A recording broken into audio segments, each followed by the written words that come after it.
everyone, and thank you for joining me with this video. For those who don't know me, my name is Isabel Hunt.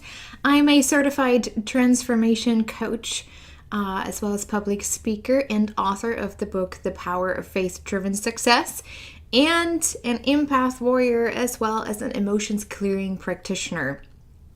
Love everything I do. I know it's quite a bit, but I totally love it. But today I want to talk with you about how emotional literacy can actually save our children's lives.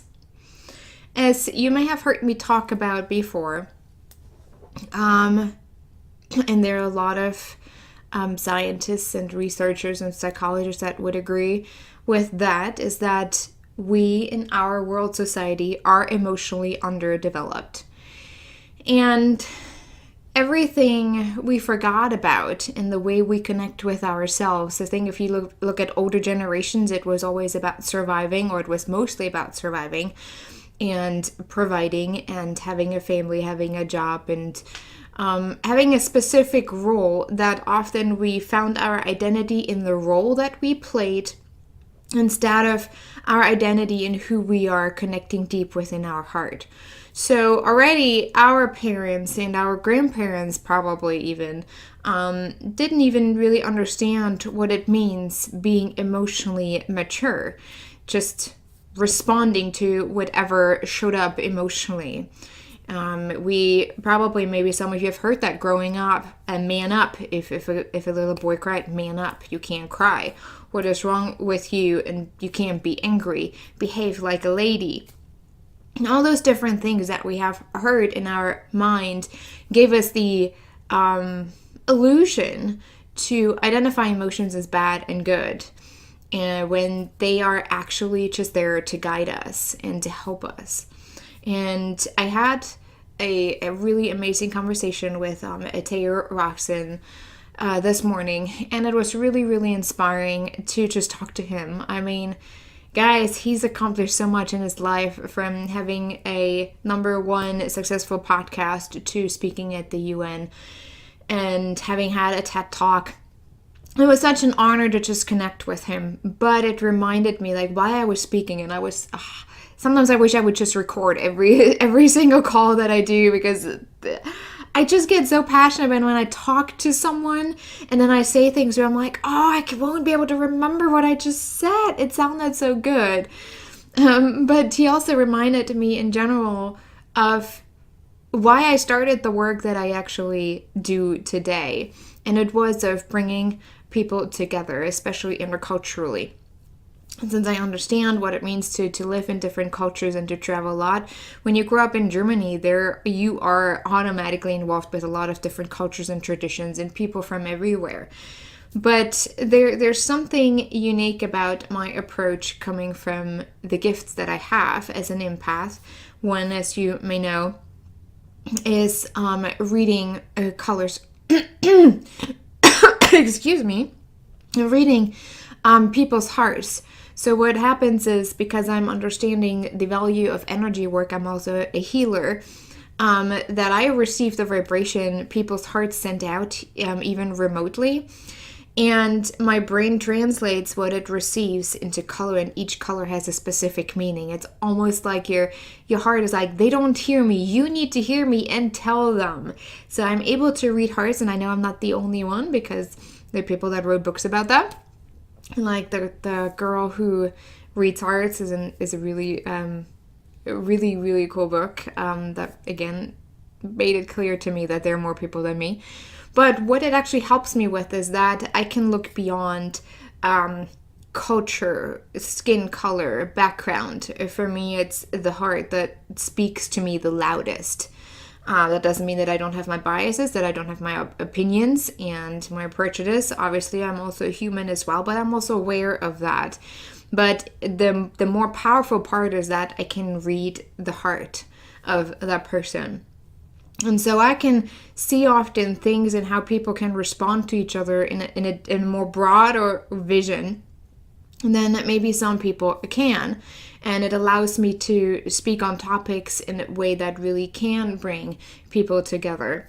And recently I have been talking or thinking about the shootings and the just the tragedy that's behind everything that's happening in our society right now. And I realized that it all goes back to our emotional literacy and how mature we are emotionally, what we have learned and understood about our emotions, how they can guide us, how they can change our lives, right? And emotions are our native language. It is the first thing we can distinguish in our mother's womb. What is going on? That we can distinguish within our mother's womb. It's the foundation of the house that we plan to build on. That foundation is cracked by being emotionally underdeveloped and not being emotionally aware, not having any sense of emotional intelligence. That whatever we build on is built on very wobbly ground. Just one big tornado needs to run through and we're down, we're done. So I was really taking a look at what happened with the shooting in Florida. And I know people will probably judge me for that as well, but I looked at the close-up picture of the shooter. And there was no hate, there was no anger coming from me. And it probably would have been different if it would have been my kid in that school. But I also know that I can do that with people that don't mean well with me. Like there's just a difference between what people do to me and how I can observe that. It's really hard to distinguish or to explain. Just take it as I say. But what I saw looking at that picture, there was so much pain and emptiness and sadness within those eyes. There was no hate. There was no rage. And I couldn't pick it up, like even with tuning in with him, I couldn't pick up rage. I couldn't pick up anger. I just felt hopelessness and sadness. And again, that does not excuse what he's done, but it gave me a case that I want to make with how emotional literacy can save our children. And I when I tuned in with him, I saw like all those different pictures show up for me. I know that his parents died, that he was in foster care and then got adopted, and there was just a lot family-wise.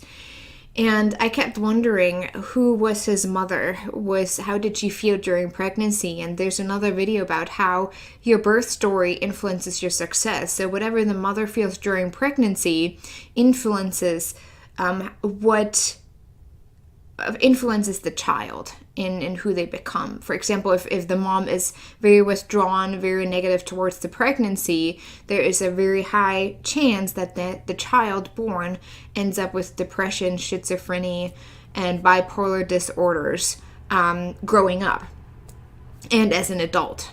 So there are connections in what drives someone to do and act like this.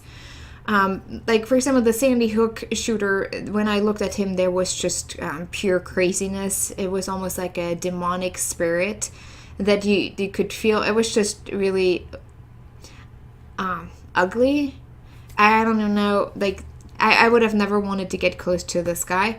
But the shooter in Florida, there was just a lot of pain that you could feel coming from him. And I thought of his life, like how would it, like maybe did he get bullied at school? Did he bully children because of the way he felt? Was he angry a lot? And when children are angry, we get to that point where we say, there's something wrong with you. You're always angry. Or when people feel sad, oh, they're depressed, let's put them on medications. Or let's help them. And there's something, again, there's this underlying fact that people say there's something wrong with you. But in how many cases did someone ask, why are you angry? What is going on inside of you? Is this anger related even to his birth mother? Not even anything from him. Did he take on anything that came from his birth mother? Have we really looked at a child that ends up with aggressive behavior and ask ourselves, what is our responsibility? Did we really try to see them? And so I think especially in school, we see an increase in bullying at school and judging, and obviously there's a lot of anger going on within children, but I also see anger drives us also forward, and there's almost like a rebelling energy within younger generations. They're trying to break out, and somehow, somewhere, this needs to go. Adults tell them, don't do this, there's something wrong with you. What they feel on their heart, that sense of unity and passion, and I want to fight for something. I'm tired of fearing for my life every day. That anger is actually a good driving point for them to move something, to create a movement, like we see right now with the students from the school. There is a wave of passion going through them saying, we have enough, we're done.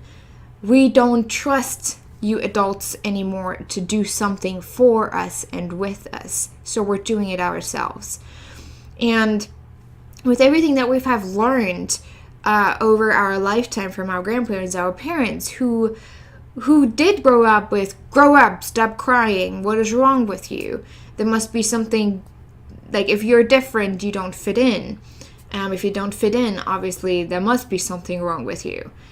All those mindset have been so installed into our subconscious mind that for many children it is really hard to overcome that, to understand, to even remotely get close to explaining what they feel. And if we can teach children what each emotion is representing, how they can reflect on it instead of respond to it, they're more likely to see that within other children. If there are role models that they can hold on to and say, oh, I feel angry, what do I have to reflect on instead of, I'm angry and I'm going to punch you and I'm going to destroy this because I'm angry and this energy has to go somewhere. But if they really understand the true meaning of each emotion that they feel and can just acknowledge that, they're more likely to show compassion towards themselves as well as people that they go to school with, that they hang out with after school, their siblings. And so emotional literacy equals compassion. If children are being taught that it is okay to feel certain emotions and reflect on that instead of respond to them, because that's all they've ever learned, there's a response to every emotion. But if we can turn that into reflection, they become more compassionate towards themselves as well as compassionate towards others. And when we have emotionally mature children, they will grow into emotionally mature adults. And that is something that I'm really passionate about, and eventually I would actually like to create a workshop around that to offer to schools, in how to teach children emotional literacy. And just simply helping them to understand, hey, anger. How can we make anger your friend? How can we make fear your friend? How can we make frustration overwhelm your friend? How can you work with it together instead of against it? Stop fighting it, transform it. That's something that I talk about within my emotions course that I'm launching in March. So instead of fighting what you feel and making yourself wrong about it, how can you transform it? How can you reflect on it? How can other people support you? Even children, something is in my throat, sorry. Even children have needs. They're individuals as much as adults. And they may not be able to clearly communicate their needs, but they do know what they need. And sometimes it is on us adults to just say, hey, you're angry. I can see that, and it is okay. Do you just want to be alone for a while? What is the anger about? What do you need? And when we start with it at a very young age, throughout teenage years, you will see the compassion that they have towards themselves and understanding their emotional world, the more compassion that they are able to show to their classmates, to their friends. And when people and children can see each other and can offer support, we can help them to save their lives because they're less reactive but more reflective. And we need more reflection in our world before we respond. The reflection part somehow got lost at some point over the last couple decades. And that's why I want people to get back to reflecting first before we respond. And if we can teach children simple ways of understanding and making emotions your friend instead of your enemy, we can help them see each other, and we can help prevent tragedies like any kind of violence, like shootings or gang activities. We will never fully be able to get rid of that because there are always people that resist. Whatever is going on, they always resist. They're not willing to reflect. But I think most children are very willing to understand what I'm talking about. They're very willing to explore, and they're very willing to play. And when we can help them play with their emotions, instead of categorizing them into wrong and right, we can change their lives and we can save their lives. So that's something that I wanted to share with you. Those were thoughts after the conversation that I had earlier today. And I think it will resonate with many of you, or at least make sense. Some might be judging about it. But if you do know of any organizations or schools that are looking for speakers on that kind of topic, where we can really create something with the children, with the teenagers especially, and helping them become more compassionate, I would love to be considered to speak and to come and to help them understand more of what their emotional world is really trying to tell them. Again, so we can be more compassionate towards each other.